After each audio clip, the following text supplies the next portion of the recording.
Okay, I think we're going to go ahead and get started. So good evening, everyone, and welcome to our fourth annual Alumni Mission Symposium, which has now been rebranded to our Becoming a Terp Legacy series. This is the second session of the series, and we are very excited to have you all here tonight. My name is Jessica Lee, and I am the Program Manager for Student Engagement at your Alumni Association. In my role, I aim to identify, cultivate, and train student and alumni ambassadors for the university. The Alumni Association helps you to connect and stay involved with the Terp community and campus. We help alumni advance personally and professionally while improving the success of fellow Terps. We also help preserve Maryland tradition to boost your Terp pride and work to elevate the value of your degree, the reputation of your alma mater, and the greater good. The university has over 40,000 students, nearly 30,000 of which are undergraduates. These undergraduate students study in 12 academic colleges, representing over 90 different majors, have internships in Washington, D.C., Annapolis, Baltimore, and beyond, and get involved across campus in the over 800 student clubs and organizations. We at the Alumni Association have our very own student ambassador program called the Student Alumni Leadership Council, otherwise known as SALC. This group inspires a sense of community between Terps across generations while instilling lifelong loyalty to our alma mater. Tonight, we will be hearing from Malina Heng, class of 2006, who is the Associate Director in the Office of Financial Aid. We hope you will leave today's program with an understanding of what students and families need to know about financial aid, the process for applying for financial aid and important deadlines, and the various types of financial aid available to incoming students. So before we begin tonight's presentation, I wanted to reiterate a few housekeeping items. Please feel free to pose any questions that you may have during the presentation using the Zoom Q&A feature. And following Malina's presentation, we'll be sure to answer any questions that are posed in the Q&A section. So thank you all for being here again. And without further ado, let's begin by welcoming Associate Director Malina Heng. Good evening, everyone. What a delight to be here, to be sharing the information. This is the Becoming a Terp Legacy series, and we're going to be going over the Financial Aid 101. What exactly is it that you need to do in terms of applying for college, and then also looking for funding. So in terms of the financial aid basics, as we know, navigating through financial aid is a very critical process, and it can be daunting and also as well as scary in some way, because there are a lot of different platforms that students can look into and then also researching. So it is very critical that understanding how to finance your college education is one of the top most important part of the college application process. By becoming aware of the costs associated with college, your family is better positioned to incorporate educational costs into your saving plan. Especially starting now is basically the right time to do so. So my goal again and mission this evening is to make sure that I can provide you as much financial aid basic information that you and your family will need to know as you prepare yourself for college. The first question we want to ask is, what is financial aid? Financial aid basically consists of funds provided to students and family to help pay for post-secondary education expenses. During this presentation, again, you will learn more about the different types of financial aid that are available to you and your family.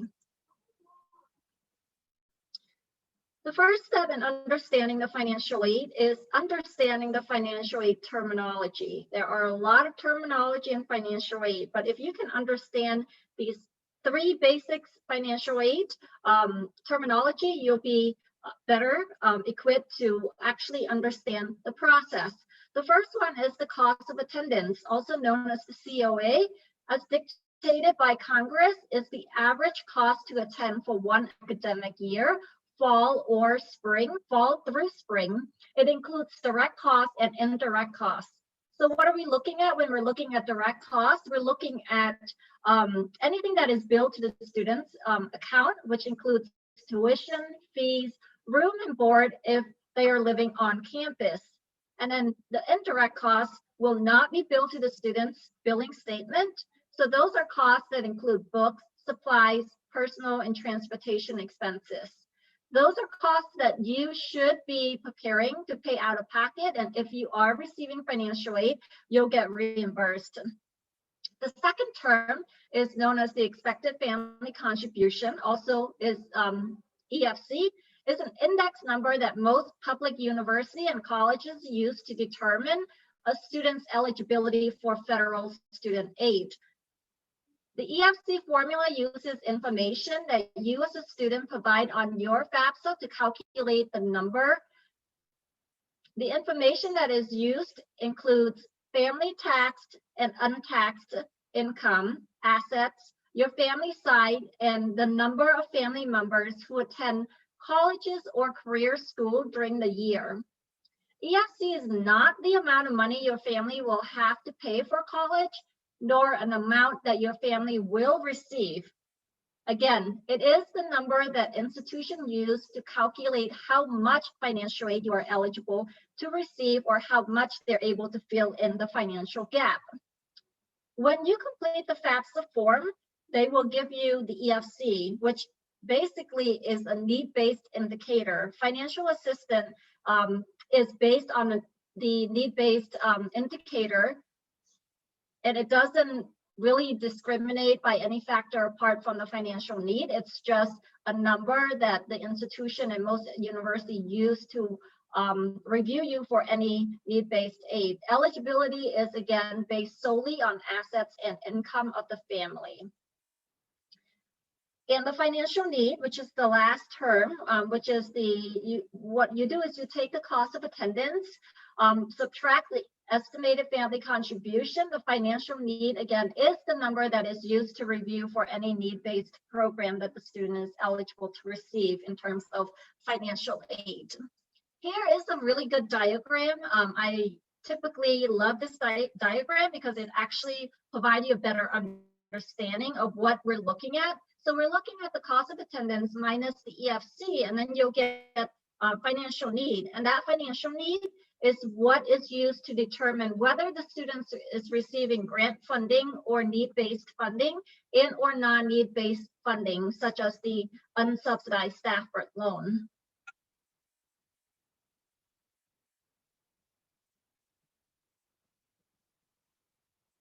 And here's also a great diagram to really understand the impact of how your estimated family contribution contribute into reviewing the financial need. If you look at this diagram, you can see that the cost of attendance minus the EFC is equal to the need. So if the lower the EFC, so for example, if your EFC is 0, that demonstrates that you have a high need profile, which indicate that you would receive more need-based scholarships or grant.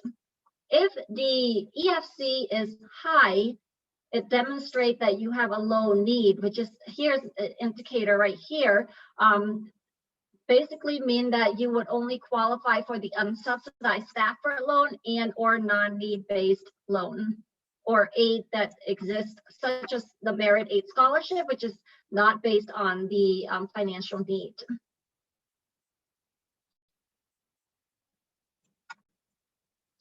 And the next section of the presentation will allow you to understand the financial aid process. What step do you need to take to qualify, and what step do you need to take to apply for financial aid? So the first step is always you must complete the FAFSA application for institution to determine whether the students qualify for federal aid or need-based aid funding through the university. And each university and institution, they're different. So most public institution only require the FAFSA form, but if you're applying to a private institution, they may require you to complete the CSS profile, which is a separate application. But the University of Maryland, we do not require the CSS profile. What you need to know about the free application for federal student aid, which is also known as the FAFSA form. It will be available October 1st online at www.studentaid.gov. When you log on to the website, you'll be able to log in. And also remember one thing from this is that the word free. You should not have to pay for completing the FAFSA. It will be a quick process that will take no longer than 25 minutes. The Department of Education will also be launching a mobile app. Actually, it's already out. So this is something that is actually really amazing. The students can log in and complete the FAFSA application on their phone as well as along with their parents. Coming up in the next, maybe not the next academic year, but a few years from now, they will be modifying the FAFSA application so that there will only be, between 6 to 10 questions. So that is actually the goal. So it is possible that for many of you, you will go through this process and the application process will be much shorter. It is also recommended that you obtain an FSAID. So that's like the second step at www.fsaid.ed.gov.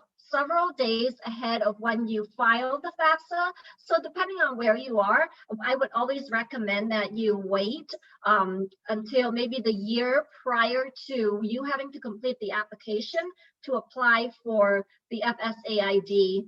For freshmen and sophomore students who are curious about the process, you can start to apply for your FSAID now if you want to. But just remember that to keep your username and password in a secure and safe place where you are able to locate it when you are ready to complete the FAFSA, because it does, if you lose your username and password, it does take about 7 business days to reestablish. So again, just make sure that you write it down somewhere secure. It is also a good idea if you and your parents obtain the FSAID so that you can each access and complete the FAFSA for the portion that are specific to you and the portion of the application that are specific to your parent. So again, the parents will need to apply for an FSAID ID, and then the students will also need to apply. Within the last couple of years, to complete the process, you will need your students and parents' federal tax return and the W-2 forms. So typically, we recommend that you use the data retrieval tool, which is also known as the DRT. This is a tool that is embedded in the FAFSA application that basically allow students and parents to obtain the IRS data directly from the IRS database and have it inserted into the FAFSA. Why is this important? One may ask. If the income is not accurate on the application, it would be flagged for requiring additional documentation or proof of income, which translate into meaning that you would have to send in a financial aid information or tax information, so it's less secure because you might be sending it through fax or an email. If it's not encrypted, it's not as safe as if you were to directly use the data retrieval tool. And also, if you don't select the data retrieval tool, it could slow down the processing of your FAFSA at the school. It is also, once again, a quick way and accurate way to retrieve the information without having to do much. What happened when you complete the FAFSA application? What is next is the question. The Student Aid Report, or SARS, provide you with a documentation of all of the information that you put in your FAFSA. So basically, they will send you an email and they will provide you with the SARS report. You should review for accuracy, because it's very important that in some cases you may answer the question incorrectly. This is actually the right time to review the information. It also provides you with some other good information, such as your EFC, if you're eligible for Pell Grant, which is the main federal grant, and also other information, important information for the school you're applying to, such as institutional statistic, graduation, retention, and transfer rate, which is a very good way to compare different colleges to see what are the likelihood of students attending the college and then or university and then transferring out or dropping out. So this actually will give you a comparison of all of the school that you've entered, and then you can determine or decide from that factor. A student file may also be selected for what is called a verification process. This is a process by which institution is asked to ensure that certain information provided on the FAFSA is reviewed for accuracy and completeness. For our office, we actually do not select the students for the verification process. It is actually selected by the Department of Education. So we have no say in it. It depends on what you've entered on your FAFSA form for your file to be selected. Finally, after you receive the SARS information, as well as whether the student is selected for verification or not, if the verification process is completed, the students will receive what is called a financial aid award letters, which is a notification via email letting the students know what their financial aid offer is for the academic year. Typically, this award letters will include any federal aid, such as the Pell Grant, direct loan, state funding, if the students receive any state funding, and then as well as any merit aid scholarships once the students complete the application.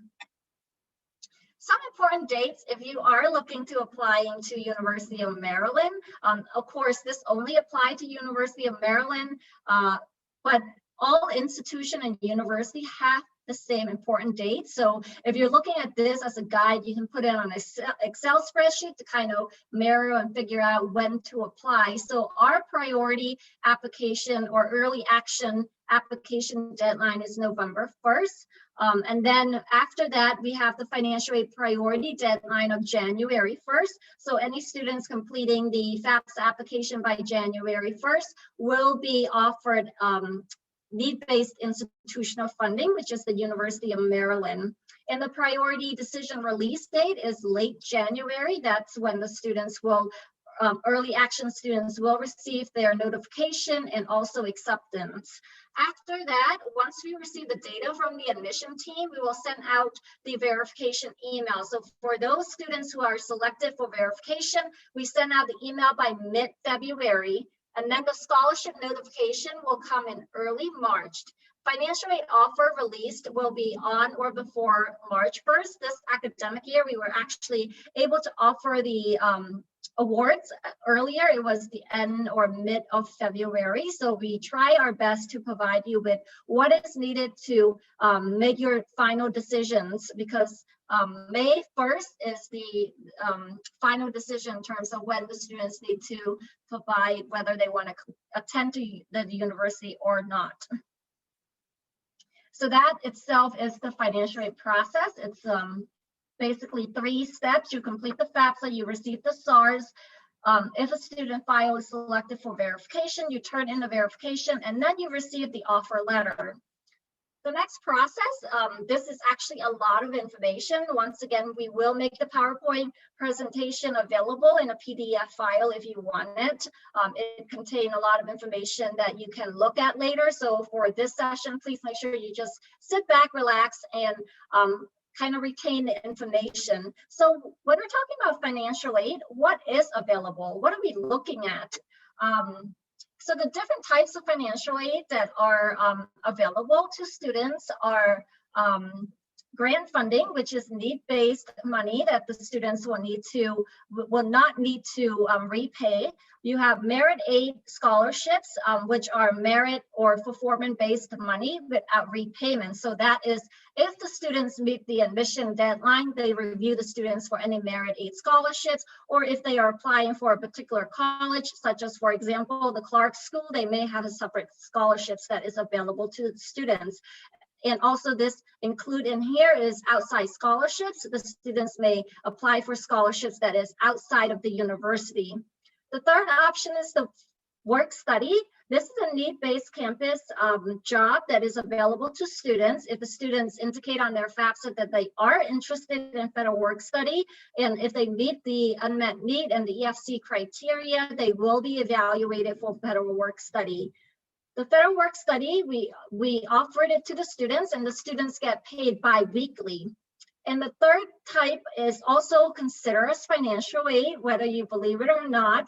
It is not the word love, but it is federal loans. So loans programs are basically fixed fixed low interest rate money that has to be repaid. So the federal government actually offered the funding to the students, but the students will have to repay the loans. The students does have 6 months of grace period. I actually will go into the more detail about that later on. So when you're looking at the FAFSA application, what is it that you're applying for? You're looking at 3 tiers of funding.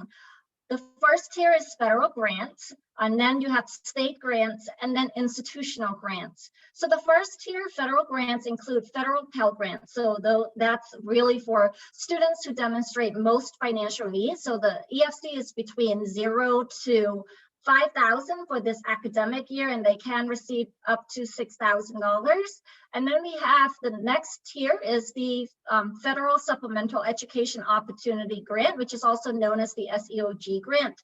The SEOG grant is awarded to students based on a first come, first serve, and then each institution have their own policy. For our office, we only have enough funding to offer to students with an EFC of 0, and then we offer it up to a maximum of $600, which basically help with covering the book's costs. The next tier is state grants. So if you are a Maryland resident, I'm not sure how many of you are out there are Maryland resident, but if you are a Maryland resident, you will be considered automatically from the Maryland Higher Education Commission for their Rowling Education Assistant Grant. This academic year, any family who have an EFC between 0 to $2,300 was considered for the Education Assistant Grant of up to $3,000. And then the Rowling Guaranteed Access Grant is actually a full ride scholarships that offer need-based funding up to the unmet need. Now, the next grant that is available is the Legislative Award. So the Legislative Award is really important. It does not basically based strictly on your income only. So you have to complete the FAFSA, and if you demonstrate or doesn't have to demonstrate financial need, you can still qualify for legislative awards, but you have to apply for it. It's a separate process from the FAFSA through the Maryland Higher Education. So if you go on to, or if you just put search Google Maryland Higher Education, under state and grant funding, you should be able to find additional information. They will also give you the application process on how to apply for this particular awards. Once again, the students does not have to demonstrate financial need to qualify for the legislative awards. The third tier is institutional grants. Institutional grants are University of Maryland grant, and it is a need-based grant. Any parents who have an estimated family contribution between 0 to $10,000, that is our current packaging policy, the students will be considered for the University of Maryland grant up to $5,000, and it is available to only Maryland residents. And here we talked a bit about this. Students who obtain a work-study job on campus can apply for the federal work-study. The students have to complete the FAFSA, again, demonstrate financial need. There are jobs across campus where students can apply, and then they get paid bi-weekly based on the wages that they've earned. So this is actually an awards that is not going to be dispersed to the students' account automatically. It will actually be paid to the students on a bi-weekly basis, and the students can work up to 20 hours per week. Self-help is also what I mentioned earlier. When borrowing students' loan, it is important that you understand the financial obligation that it is involved. Loans are designed for students with low income. We want to keep that in mind. It is not really designed for high income students, but it is designed for low income students who have financial gap, and they have the option of accepting their self-help. Some are based on need, and then the federal government will pay the interest while the student is in school if it is based on need. And then others are not based on need, and the students does pay the interest. So all loans have a yearly limit prescribed by Congress, and I will share that information with you. So when you're looking at the different types of loans, it is really critical to understand the terms and conditions of each loan. So for example, federal loans, there are 3 types that are available to students and parents. The direct subsidized Stafford loan is offered to the students along with the direct unsubsidized Stafford loan. When you're looking at the 2 different types of loans, they're actually the same thing. They have a fixed interest rate. The only difference between the direct subsidized and direct unsubsidized Stafford loan is that the subsidized Stafford loan, the interest does not accrue while the student is enrolled.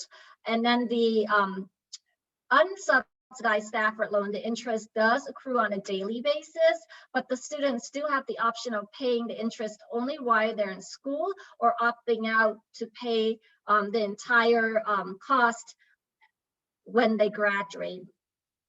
The third type of option is the PLUS loan, which is also known as the parent loan for undergraduate students.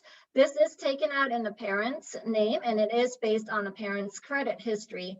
The loan amount is not guaranteed, but most likely I have not seen any parents who have been denied for a loan that is the PLUS loan if they have a credit score of 650 or higher. So it is more flexible and it's less rigid than the private loan, and it does have a fixed interest.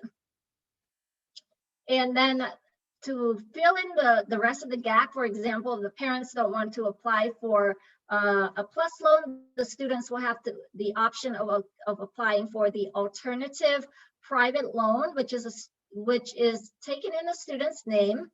And most of the times the students will need a co-signer for the loans. The interest rate and the repayment terms are specified by the lender. So we actually don't have that, and the federal government does not mandate it. So you want to make sure that if you are applying for the alternative and a private loan, that the students make sure they review the terms and condition of the loans itself. Scholarships. I think we mentioned scholarships. Scholarships are typically merit aid scholarships. Students who apply by the University of Maryland admission priority deadline of November 1st will be considered for scholarships. So the Office of Admission actually reviews students for all of the private merit aid scholarships because they have all of the record and as well as the admission profile. We don't have access to that, so we don't know in terms of their academic performance what it looks like. And it is also offered independently from the financial aid. The admission team does not have any record to the financial aid data, so they actually is basically reviewing the data based on the student's application. Some of the merit aid scholarships that are available through the University of Maryland is the Dean Scholarships, which is a 1 to 2 year awards, presidential scholarships, a 4-year awards. Banneker Key is full or partial, and this is actually one of our top awards that provide full ride scholarships to the institution, covering tuition, fees, room, and board. And it is a 4-year awards. There are also departmental scholarship, as I mentioned previously. This can carry between 1 to 4 years, depending on the scholarships and also the department that offered the scholarship. Typically, the students will need to check with their office. Incoming freshmen, if you are majoring in STEM program and entering into the Clark School of Engineering, Journalism, they typically will have scholarships for incoming students. Scholarships also include private scholarships, which basically the students will have to research and apply separately to the organization or business. If you are coming to Maryland, we actually have a very good database that allow the students to search for outside scholarship by answering questions, and then the system actually will offer the students different type of private scholarships that are available, and then the application deadline, and also the instruction. We call that the scholarship universe. We are not the institution that uses it. Other institutions also use scholarship universe, but it is actually very helpful for students to look for private scholarship, and it is embedded on our website. When you apply to University of Maryland, we'll actually give you additional information, but you can search, go onto our website, financialaid.umd.edu, and then just search for, go under resource, and then you'll see the University of Maryland scholarship universe. There are also, these are scholarships that are based on academic skill, talent, characteristic, community service, and or financial need. So it's a combination, not just financial need. The amount will vary, one-time award sometimes, and then sometimes renewable. And private scholarships, you know, a lot of times they do talk about scholarships going unclaimed, and this is actually true. I've been sitting on a scholarship committee, and we do have a lot of scholarships that we award to students, and students are not coming in to do the thank you note, and we cannot reach them. So we continuously contact them to provide them with additional information or have them complete the thank you note. But here are some reputable websites that you can use to find outside scholarships. And I think we always hear this, only 10% of students actually receive private scholarships. And that's the reason mainly is because most students want scholarships, but they're not applying for the scholarships. So of course, they're not going to get any scholarship, especially outside scholarship. It's not an easy process. I worked with students who actually submitted about 300 scholarship application, and they received about 20, 25 different scholarships, but it did cover their whole entire cost of attendance. So for them, it actually did help.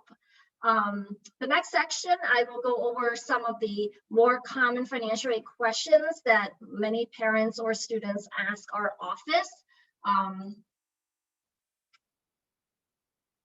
So the first question is there any scholarships application other than the FAFSA that is required to be considered for financial aid? As I mentioned previously, no, University of Maryland does not require any other application other than the FAFSA to be considered for financial aid.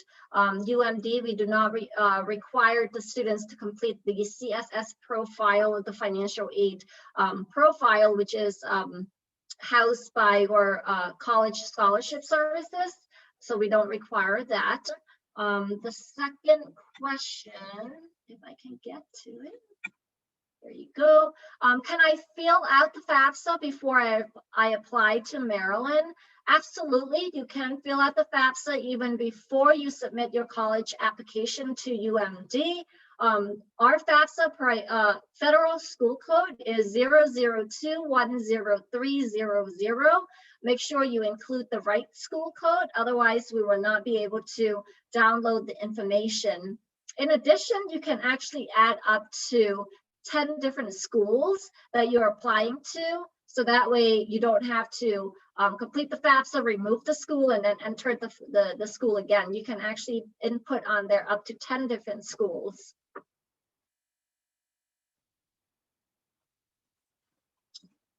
Third question, what happens if I receive private outside scholarships? How does it impact my financial aid? Students can receive financial aid, grants, scholarships, federal work study, and loans up to their unmet need and or the cost of attendance. If the financial aid exceeds the unmet need or cost of attendance, we typically will reduce the federal loans first to prevent an over award. We do not typically reduce any merit aid scholarships or outside scholarship. The fourth question is, can I receive a financial aid awards before being admitted to Maryland? The financial aid awards are provided after students are admitted to Maryland. So for prospective students, they can check out our net price calculator on our website, which is financialaid.umd.edu, for an estimated range of financial aid and an estimation of what you will pay after financial aid. So keep in mind that the net price calculator is only an estimate. It's not the accurate number. So for example, the net price calculator is using data from maybe 2 years ago. So the tuition and fees may be a bit off as opposed to it being accurate, but it should not be much different than what the award packet is. The fifth question is, sorry, I already did that. The last question is, my financial income status has changed from 2020, so we're just using this academic year, for example. How can this information be considered on the FAFSA? So if, for example, your income has changed, especially in the last year or so because of the pandemic, there are a lot of appeals coming in our office. So federal laws does give our office the ability to recalculate the financial need in case of special circumstances not taken into consideration by the FAFSA application. So what the parents will typically need to do is they need to contact the institution to let them and provide them with a personal statement detailing what is happening to their income or what the special circumstances, along with the supporting documentation. Most institution actually does go through this process and offer the parents and the students additional guidance in terms of how to appeal and what information is needed to reevaluate their calculation. The net price calculator is a free online tool that actually gives you a personalized estimate of the net price. So again, the net price is the amount a student's pay to attend an institutional in a single academic year after subtracting the scholarship and grant funding. So in any website that you go into, the school have to provide what is called the college net price calculator, and parents can actually start comparing the prices and the costs for each institution that the students want to apply to. So I do encourage you to start early and start doing your research to figure out what are the costs of the program and what institution, how much it costs, and kind of build it out and put it out in a spreadsheet. This will actually really help you. So I actually, the one thing that I hope that you can take away from this presentation and this evening is that you are moving into a period of time where there are so many different pathways for you and your child to take, and many decisions that you will have to make in the next couple of years. By taking this time to be here to learn about the process is an investment that you are making for your future. So once again, start developing a plan that is it's not an easy process, but with all of this information, I hope that you will be able to start thinking of financing and college application early on so that you are not waiting until the last minute. At this time, what I want to do is go over any questions that you may have for me. Great. Thank you so much, Malina, for that very thorough presentation. I definitely learned a lot as well. So we will now open the floor for questions through the Q&A feature, and I see a couple have already popped in, so we're going to just go ahead and get started. So our first question, I believe, so as a student is at Montgomery College on a Pell Grant, and so as a transfer student, does this follow along with her to Maryland, or does she need to fill out additional forms to still receive the Pell Grant? So if the student is transferring to University of Maryland, they want to make sure that they go on back to the FAFSA website and enter University of Maryland school code on there so that we can download the information. But if they qualify for a Pell Grant, we will retrieve the FAFSA and we'll offer the students the Pell Grant. So that actually the Pell Grant does transfer to University of Maryland, assuming that the file is the same or looks the same with the same estimated family contribution. And then another question that we have in the chat, does the money grandparents set aside in a 529 also get considered as an asset on the FAFSA?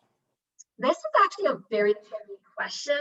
Any funding that is set aside, if it is in the grandparent's name, then you do not have to report it as assets.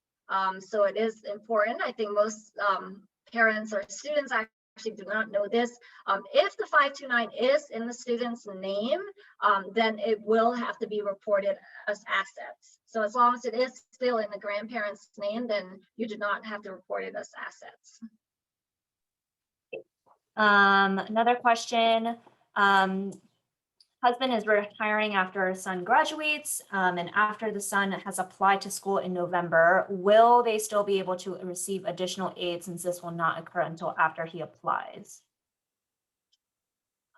So your husband will be retiring. So when you complete the FAFSA application, you will enter the information as is based on the 2 years prior tax return, and then you would actually have to submit an appeal to our office indicating that he will be retiring. And then we would then at that point reconsider the FAFSA application, reevaluate the income. And I think there's a second part of the question as well. Yep. Too. And then the second part of the question is, so for example, if a family is paying for Catholic school or some type of private school, will that be taken into consideration as part of the financial aid package? So when we're considering need-based funding, at least at the University of Maryland, we actually do not consider the private tuition costs. Now, if the student is going to the private school because of a special need or special need program that require the students to attend, then we can take that into consideration, and we would actually add it on to the tuition amount that you paid to taxes paid. But we typically, any private school tuition, we don't consider if it is not based on a special need. So I think that is all of the open questions. If folks have any last minute questions, again, feel free to put those in the Q&A feature of Zoom. But I actually had a question that I thought might be helpful for attendees. So Malina, can you talk a little bit about some of the common things? Oh, actually, before I get to my question, we have some questions. So is a step parent's income also considered? Yes, if parents are remarried, you have to include the step parents' information on the FAFSA. There's no exception to that policy. And then my question that I had, so what are some common things that you see or mistakes that you see in, whether it's applying for financial aid or common mistakes or things people might forget? Sure, that is actually a really great question. In terms of looking at mistakes, one thing that we know of is the wrong institution federal code. So sometimes a lot of students who apply to Maryland will actually end up putting University of Maryland University College school code, then we're not able to pull the information in. A lot of students also don't include their social security number on their application, admission application. If that is the case, it's gonna delay the process, because then for Maryland at least, what we do is we assign them with a generic social security number. At that point, we're not gonna be able to pull in the FAFSA unless the social security number is updated. Another main point that we also see is parents and students entering in incorrect social security number. So they may miss it by one number, then we also will not be able to pull in the information. Parents will also mistakenly enter their 401k under assets. 401k does not get reported as assets on the FAFSA form, so make sure you don't include 401k, but you do have to include any real estate or any second home that you own. That you do have to include. But those are the common mistakes that we often see a lot of parents and students not reporting incorrect information. But social security number is number one, because I think a lot of times institutions now don't require the students to enter their social security number. So we don't think about it, but for our institution and most institutions, they actually use the social security number to pull in the FAFSA. Not all, but most institutions, we're still using that criteria to pull in and load in the FAFSA. Great, thank you so much, Malina. I believe that is all those are all the questions that I see on my end. So we will just go ahead and wrap up unless I see a question come through in the next like 20 seconds. But thank you so much. Again, this concludes tonight's event. As a friendly reminder, we do have 2 other events in our Becoming a Terp Legacy series that is spread across the rest of the month. The last 2 remaining, one featuring academic colleges and one featuring a student and family panel. So please note that you do have to register for each of these sessions separately. And I just posted in the chat the link to where you can register for our other events. So thank you again, Malina, so much for your very informative presentation. We will be emailing out the presentation and the recording for this event to all attendees probably sometime tomorrow once we've uploaded the content. So stay tuned for that, and we hope to see you at another Becoming a Terp Legacy series event. And enjoy the rest of your evening. Thank you. I've also provided everyone with my email in case you have any additional questions. This is a small group, so it's okay for me to give you guys my direct email, but please don't give it out because then I will get flooded with emails, but you guys are a special group, so I went ahead and provide you with my direct email. Great. Thank you so much, everyone.